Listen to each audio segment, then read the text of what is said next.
In his second term, Donald Trump is moving quickly to deliver on a promise that defined his political rise, reshaping America's immigration system from top to bottom.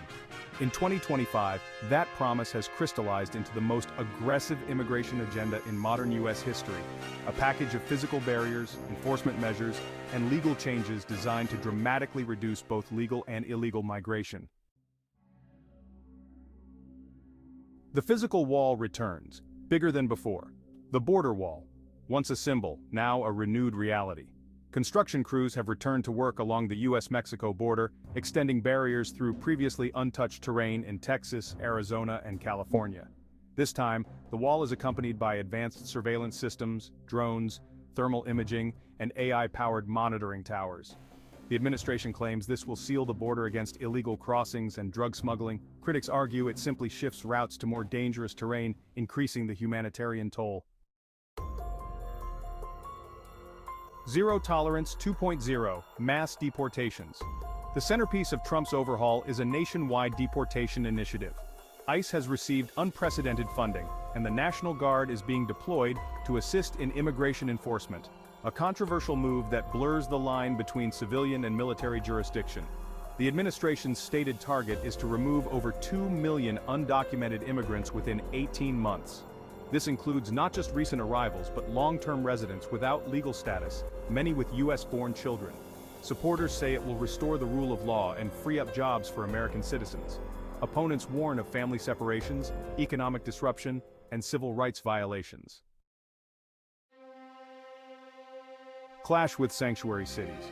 Major metropolitan areas like New York, Los Angeles, and Chicago are resisting federal mandates, refusing to cooperate with ICE detainer requests. The Trump administration has responded by threatening to withhold federal funding from sanctuary jurisdictions.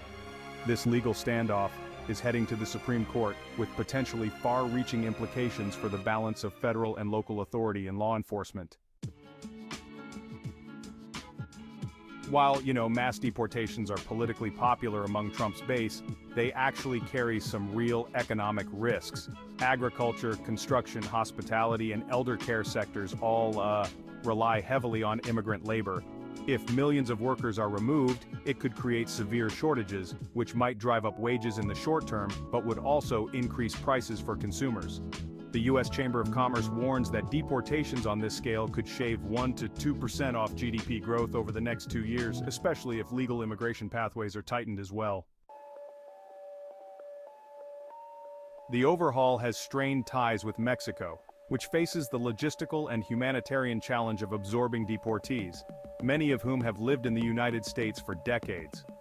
Border states are also grappling with cross-border trade disruptions as inspection times increase, slowing the flow of goods. Immigration has long been a driver of United States population growth and innovation. Curbing it sharply could slow the growth of the working-age population, intensifying the fiscal pressures of an aging society, especially as Social Security and Medicare already face long-term funding gaps. Supporters counter that reduced immigration will force businesses to invest in automation and productivity gains, boosting competitiveness. Critics argue it risks hollowing out entire industries and eroding America's image as a nation of opportunity. Scenario A: secured borders, stable economy. Trump's policies sharply reduce illegal immigration while maintaining enough legal pathways to meet labor needs. Enforcement stabilizes and the economy adjusts without major disruption. Scenario B: economic and social strain. Labor shortages persist, prices rise, and key industries falter. Social divisions deepen as deportations become a constant feature of American life. Scenario C: policy reversal. A future administration rolls back most measures, restoring higher immigration levels. But the reputational damage abroad lingers and immigrant communities remain wary of United States enforcement. Trump's 2025 immigration overhaul is not just a set of policies, it is a defining statement about America's identity, sovereignty, and future. Whether it will be remembered as a bold correction or a costly overreach will depend on its long-term effects, on the economy, on communities, and on the country's place in the world. The question is simple, but the answer will shape America for generations. Can a nation built by immigrants thrive while turning so sharply against new arrivals?